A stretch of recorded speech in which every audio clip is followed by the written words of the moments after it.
ආයුබෝවන් ඔබ සියලු දෙනාට 2025 වසර කියන්නේ බොහෝ අයට ගොඩාක් ආර්ථික ගැටලු වෙන වසරක්. ඒ නිසා මම මේ දෙන මන්ත්‍රය ඔයගොල්ලන්ට අහන්න උදෑසන 108 වතාවක්. ඒ වගේ මම මේ යන්ත්‍රය ඔයගොල්ලන්ට හදලා දෙන්නම් 1008ක් ජීවම් කරලා සිද්ධිපණ පවලා. මේක සෑම උදෑසනක මේ යන්ත්‍රයේ තියෙන තැන තියලා මේ ස්තෝත්‍රය දාන්න නැත්නම් ඔයගොල්ලන් කටින් හරි කියන්න. එවිට ඔයාලගේ නිවසට මුදල් ගලාගෙන යන මාර්ගය ලැබෙනවා. මේ ඇවිල්ලා කුබේරන් කියලා කියන්නේ ආර්යනාථ මෛත්‍රී බුදුන් වෙන්න ඉන්න නාථ දෙවියන් තමයි මේ කුබේරන් කියන්නේ. නැත්නම් ලාෆින් ගෝඩ් කියලා සමහර අය කියනවා. ඉතින් ඇත්තම තත්ත්වයේ මතු බුදු වෙන බහිරව නායක. ඒ කියන්නේ ගෞතම බුදුරජාණන් වහන්සේට කලින් බුදු වෙන්න හිටියා. නමුත් මෙයා ඒක බාරගත්තේ නැහැ. ගෞතම බුදුරජාණන් වහන්සේට කිව්වා ඔබ වහන්සේ බුදු වෙන්න, ඊට පස්සේ මම බුදු වෙන්නම් කියලා. ඉතින් මේ කෙටියෙන් මම කිව්වේ ඔයගොල්ලන්ට අවශ්‍ය නම් මේ මන්ත්‍රය අහන්න මගෙන් උදව් අවශ්‍ය නම් මගේ ෆෝන් නම්බර් එක දාලා ඇති. ඔයගොල්ලන් කෝල් එකක් දීලා ඔයාලා නමටම මේ යන්ත්‍රය හදලා බල ගන්න. එහෙනම් ඔබ සැමට සුබ නව වසරක් වේවා. Om Shri Om Hrim Shri Hrim Hrim Shri Vitteshwaraya Namaha. Om Shri Om Hrim Shri Hrim Hrim Shri Vitteshwaraya Namaha. Om Shri Om Hrim Shri Hrim Hrim Shri Vitteshwaraya Namaha. Om Shri Om Hrim Shri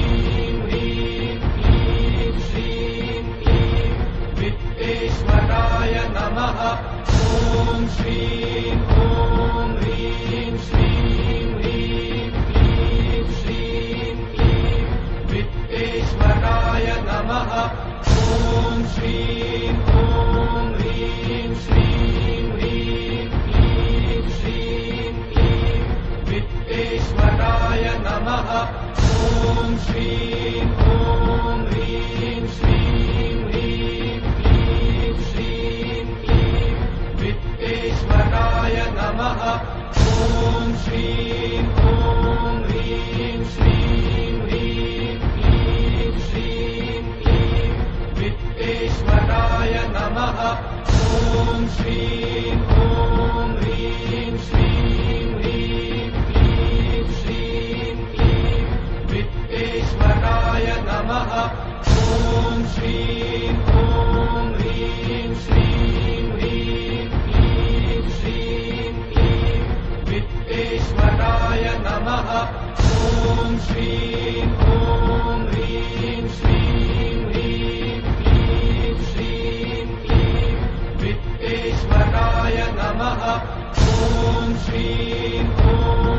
Hrim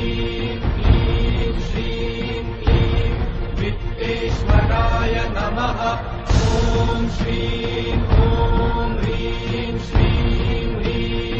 Hrim Shri Vitteshwaraya Namaha. Om Shri Om Hrim Shri Hrim Hrim Shri Vitteshwaraya Namaha. Om Shri Om Hrim Shri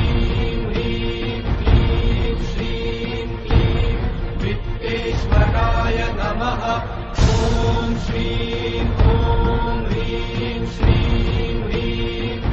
Shri Vitteshwaraya Namaha.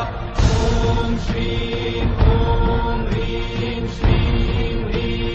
Hrim Shri Vitteshwaraya Namaha. Om Shri Om Hrim Shri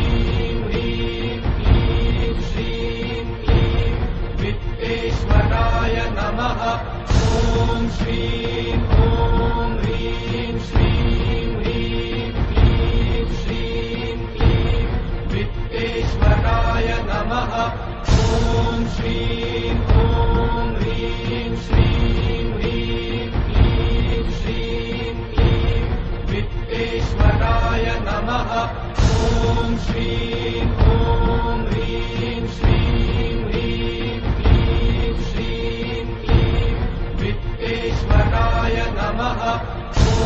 श्रीं ॐ ह्रीं श्रीं ह्रीं क्लीं श्रीं क्लीं वित्तेश्वराय नमः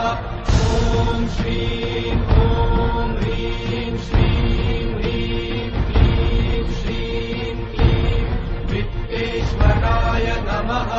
ॐ श्रीं ॐ ह्रीं श्रीं ह्रीं क्लीं श्रीं क्लीं वित्तेश्वराय नमः ॐ श्रीं ॐ ह्रीं श्रीं ह्रीं क्लीं श्रीं क्लीं वित्तेश्वराय नमः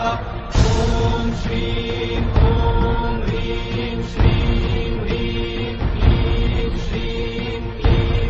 वित्तेश्वराय नमः ॐ श्रीं ॐ ह्रीं श्रीं ह्रीं क्लीं श्रीं क्लीं वित्तेश्वराय नमः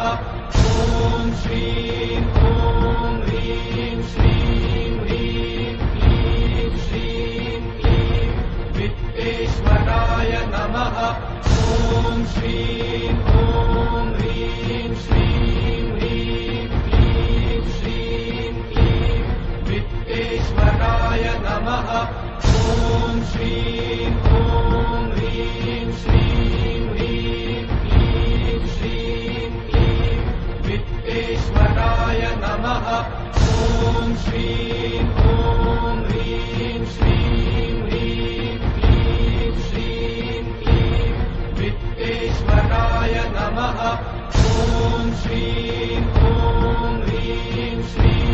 ह्रीं क्लीं श्रीं क्लीं वित्तेश्वराय नमः ॐ श्रीं ॐ ह्रीं श्रीं ह्रीं क्लीं श्रीं क्लीं वित्तेश्वराय नमः ॐ श्रीं ॐ ह्रीं श्रीं ह्रीं क्लीं श्रीं क्लीं वित्तेश्वराय नमः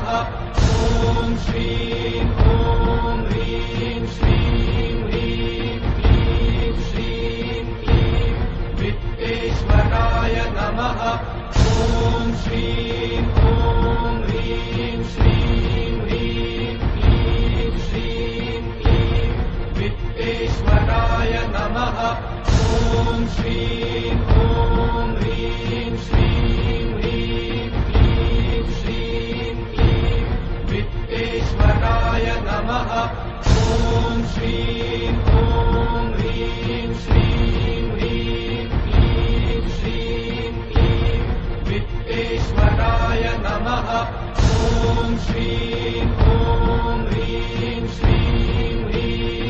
क्लीं श्रीं क्लीं वित्तेश्वराय नमः ॐ श्रीं ॐ ह्रीं श्रीं ह्रीं क्लीं श्रीं क्लीं वित्तेश्वराय नमः ॐ श्रीं ॐ ह्रीं श्रीं ह्रीं क्लीं श्रीं क्लीं वित्तेश्वराय नमः ॐ श्रीं ॐ ह्रीं श्रीं ह्रीं क्लीं श्रीं क्लीं वित्तेश्वराय नमः ॐ श्रीं ॐ ह्रीं श्रीं ह्रीं क्लीं श्रीं क्लीं वित्तेश्वराय नमः ॐ श्रीं ॐ ह्रीं श्रीं ह्रीं क्लीं श्रीं क्लीं वित्तेश्वराय नमः ॐ श्रीं ॐ ह्रीं श्रीं ह्रीं क्लीं श्रीं क्लीं वित्तेश्वराय नमः ॐ श्रीं ॐ ह्रीं श्रीं ह्रीं क्लीं श्रीं क्लीं वित्तेश्वराय नमः ॐ श्रीं ॐ ह्रीं श्रीं ह्रीं क्लीं श्रीं क्लीं वित्तेश्वराय नमः ॐ श्रीं ॐ ह्रीं श्रीं ह्रीं क्लीं श्रीं क्लीं वित्तेश्वराय नमः ॐ श्रीं ॐ ह्रीं श्रीं ह्रीं क्लीं श्रीं क्लीं वित्तेश्वराय नमः ॐ श्रीं ॐ ह्रीं श्रीं ह्रीं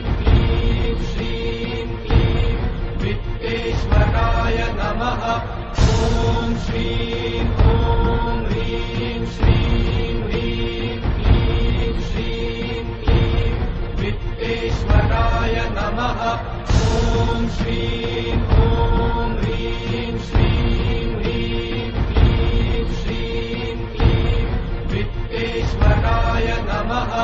ॐ श्रीं ॐ ह्रीं श्रीं ह्रीं क्लीं श्रीं क्लीं वित्तेश्वराय नमः ॐ श्रीं ॐ ह्रीं श्रीं ह्रीं क्लीं श्रीं क्लीं वित्तेश्वराय नमः ॐ श्रीं ॐ ह्रीं श्रीं ह्रीं क्लीं श्रीं क्लीं वित्तेश्वराय नमः ॐ श्रीं ॐ ह्रीं श्रीं ह्रीं क्लीं श्रीं क्लीं वित्तेश्वराय नमः ॐ श्रीं ॐ ह्रीं श्रीं ह्रीं क्लीं श्रीं क्लीं वित्तेश्वराय नमः ॐ श्रीं ॐ ह्रीं श्रीं ह्रीं क्लीं श्रीं क्लीं वित्तेश्वराय नमः ॐ श्रीं ॐ ह्रीं श्रीं ह्रीं क्लीं श्रीं क्लीं वित्तेश्वराय नमः ॐ श्रीं ॐ ह्रीं श्रीं ह्रीं क्लीं श्रीं क्लीं वित्तेश्वराय नमः ॐ श्रीं ॐ ह्रीं श्रीं ह्रीं क्लीं श्रीं क्लीं वित्तेश्वराय नमः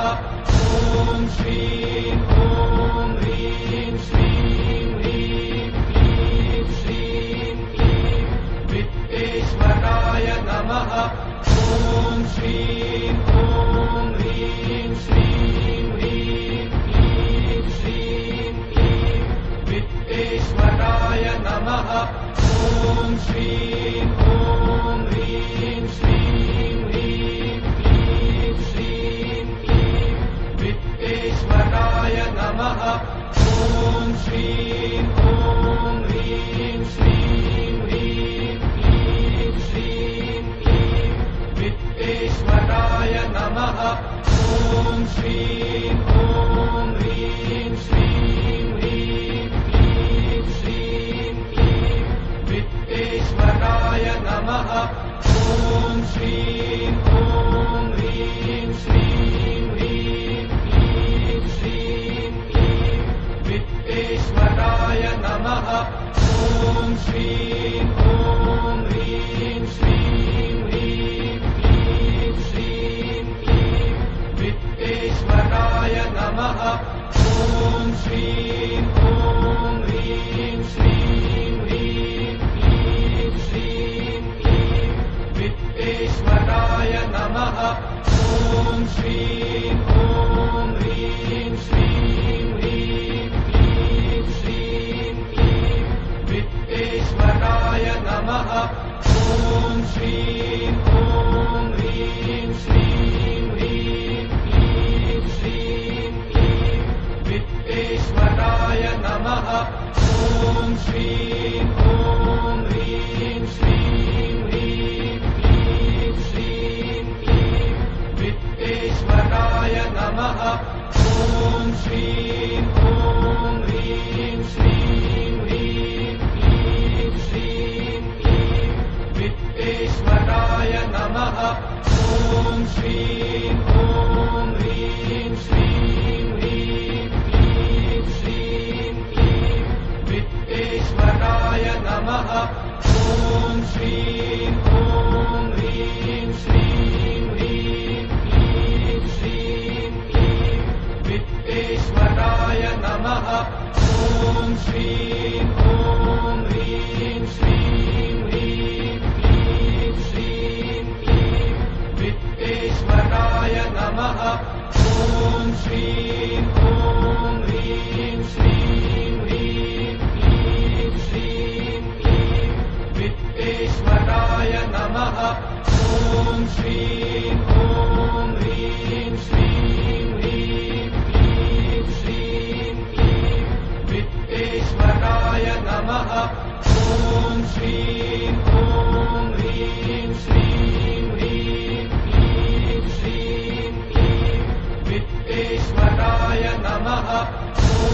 श्रीं ॐ ह्रीं श्रीं ह्रीं क्लीं श्रीं क्लीं वित्तेश्वराय नमः ॐ श्रीं ॐ ह्रीं श्रीं ह्रीं क्लीं श्रीं क्लीं वित्तेश्वराय नमः ॐ श्रीं ॐ ह्रीं श्रीं ह्रीं क्लीं श्रीं क्लीं वित्तेश्वराय नमः ॐ श्रीं ॐ ह्रीं श्रीं ह्रीं क्लीं श्रीं क्लीं वित्तेश्वराय नमः ॐ श्रीं ॐ ह्रीं श्रीं ह्रीं क्लीं श्रीं क्लीं वित्तेश्वराय नमः ॐ श्रीं ॐ ह्रीं श्रीं ह्रीं क्लीं श्रीं क्लीं वित्तेश्वराय नमः ॐ श्रीं ॐ ह्रीं श्रीं ह्रीं क्लीं श्रीं क्लीं वित्तेश्वराय नमः ॐ श्रीं ॐ ह्रीं श्रीं ह्रीं क्लीं श्रीं क्लीं वित्तेश्वराय नमः